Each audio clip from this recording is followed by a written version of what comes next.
In a world filled with chaos and uncertainty, find peace, guidance, inspiration, and wisdom with Abdul Fattah Adeyemi's official app.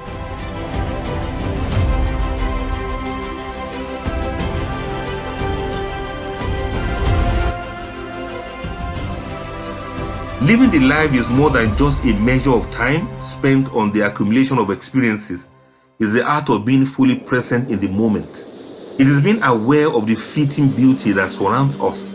Life is a balance between the inevitable passage of time and the choices we make within time. It is about understanding that existence is not merely about survival, but about thriving, about growing, and finding meaning in every breath that we draw. To live the life is to engage with both the highs and the lows with a sense of purpose.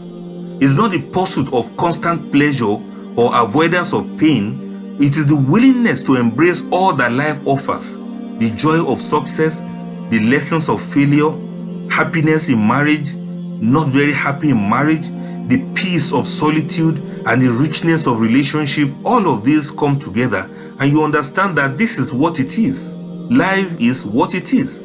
It is realizing that every experience, no matter how small or seemingly insignificant, can contribute to the mix of the concoction of who we are becoming. You are a conglomeration of all your experiences put together. If you see an old person, you should respect the fact that it is a lot of so many years of experiences that have come together to formulate who they have become. Life is a journey and not a destination. Sometimes we chase after goals and milestones because we think that happiness lies at the end of some distant horizon. But living the life means recognizing that the horizon will always move forward. It's the mirage. And that the true beauty of life is in the steps we take to get there, not even when we get there already. It is the moments of reflection, the laughter that we have shared, the memories we have created, the tears that we shed, and the wisdom that we gain along the way. These are the things that actually make us to live the life. So living the life also means acknowledging our vulnerability. We are humans. It is to understand that time is a gift that slips through our fingers with each passing day. The human desire to leave a mark, or to leave children behind when we die, or to be remembered by all and sundry, these are all testament to our yearning for immortality. However, there is an irony to this immortality. It is not found in the length of our days, but found in the depth of our living. It is found in the kindness that we offer. It is found in the love that we share. It is found in the impact we have on others. In this way, life echoes long after our physical presence have faded away. And in living life, we understand that happiness is not something to be pursued, but something to be discovered within ourselves. It is the simple moments that often go unnoticed. Ultimately, living the life is about being fully alive, not just physically, but emotionally and spiritually. It is about feeling the pulse of existence in everything that we do. It is knowing that each moment is precious, that each breath is irreplaceable, and that each day is an opportunity to live with intention, to live with purpose, and to live with gratitude. Then, how do we live to linger longer? Must our stay alive be extended? There's a quiet irony in the human condition. We are beings that are bound by time, yet we are possessed by a desire to linger longer on earth, to stretch the fleeting moments of this existence into something that is eternal. From the moment we first draw our breath, we march steadily towards an end that we cannot escape. You cannot press pause on life, so there's something that keeps dragging us and keeps dragging us towards one kind of end like that. And despite this, the heart beats with an endless hunger to remain. The way the heart is beating, it doesn't seem to want to stop beating one day. But you know, we build, we dream, we conquer, as if somehow we might trick the passage of time, as if all of the things we have accomplished will just stand as monuments to our resistance against the inevitable. As if you can just present your houses or present your cars or show as Sarairu the money you are having in your account so that it can spare your life. No, it doesn't work that way. The truth is always there. The truth is whispering beneath the rush of our days. that life is transient. Like leaves that are born on the wind, we are carried from the tree of life only to fall and wither. Then we become one with the soil that nourished us. The earth rotates, but it is indifferent to our desires. The life doesn't care whether you have achieved what you want to achieve or not. The earth will still rotate. The moon appears and disappears without paying attention to our aspirations.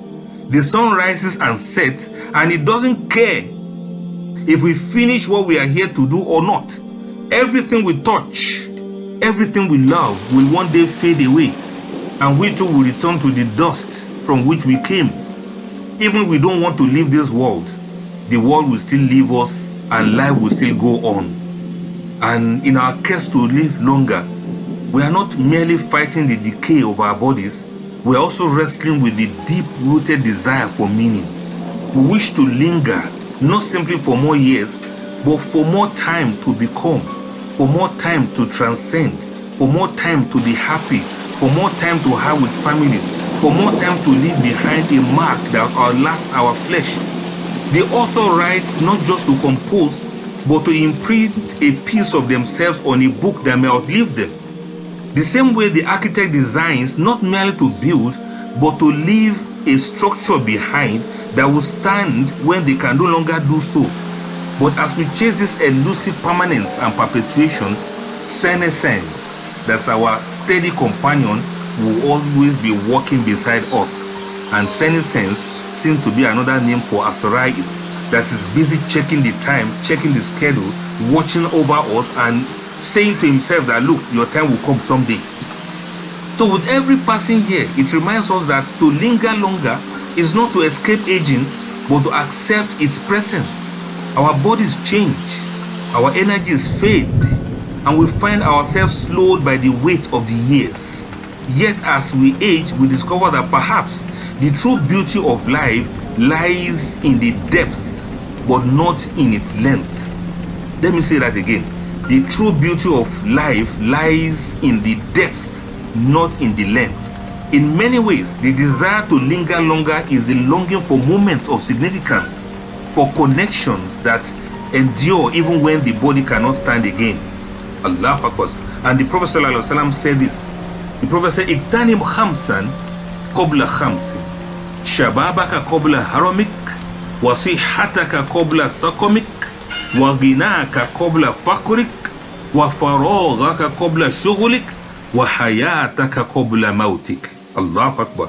The Prophet ﷺ said, take advantage of 5 before 5. Your youth before your old age, your health before your illness, your wealth before your poverty, your free time before you become busy, and your life before your death.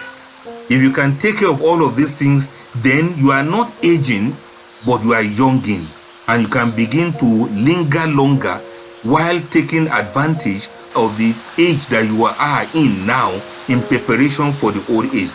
But mind you, reaching old age is not certain. It is not everyone that will reach that same old age.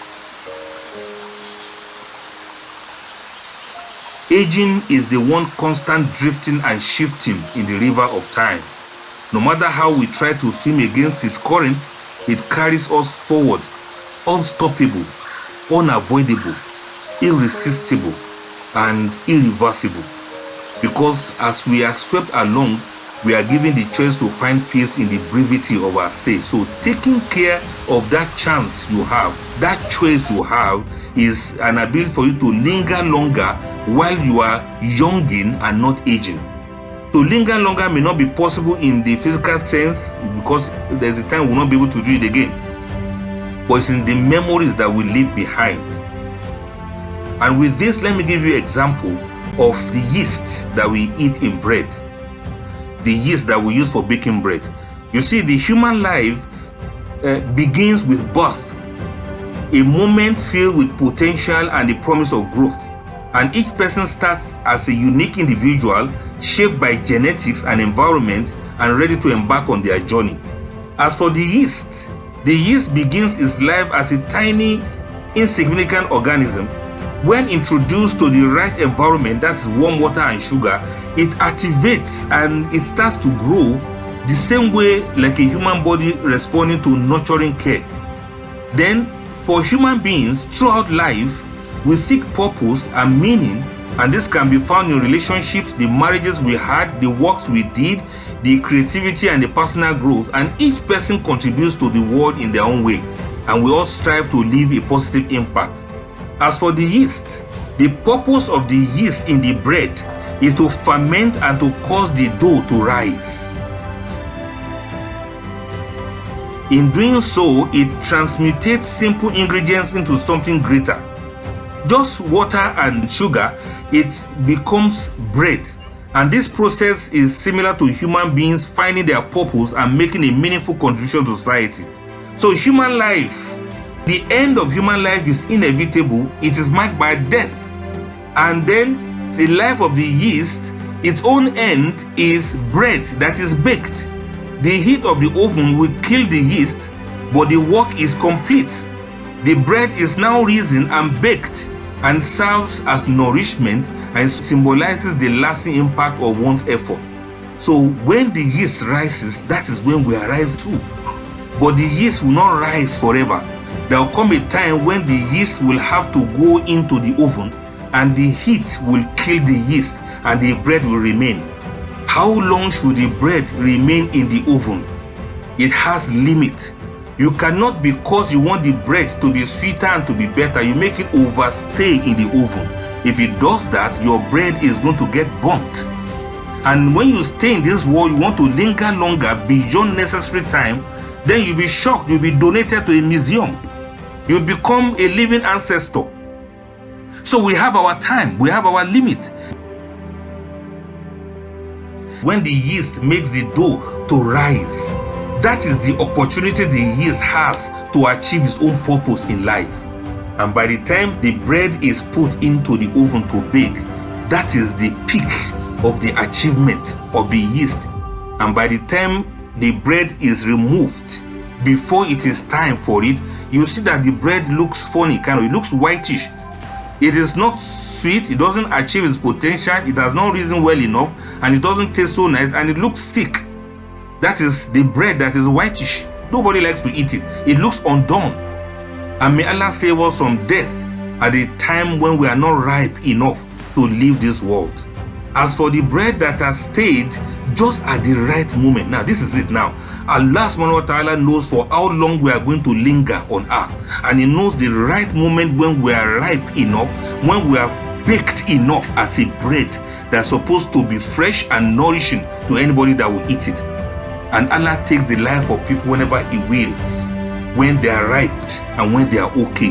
And may Allah let us continue to remain in this world so long as being alive is good for us. And may Allah take us away from this world when Allah sees that we are already baked as a bread. We are fresh and we are brown enough to live. May Allah let us live at the right time. What you must strive about is that it is not about living in fear of the inevitable end, but in gratitude for the chance to be here, the chance to love, the chance to rise, the chance to grow, and the chance to give nourishment to others.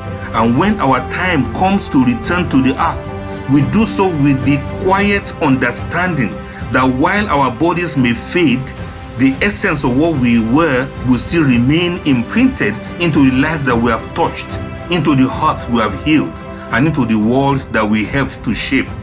And conceivably, that is the truest way to linger longer on earth and live through the old age with grace, with gratitude and graciousness.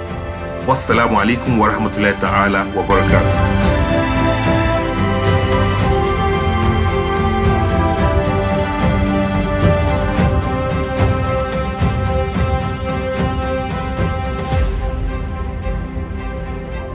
Download the Abdel Fattah DME app now and start your journey to a more meaningful, purpose-driven life. Available for free on the App Store and Google Play. Join the community. Transform your life. Edit your universe.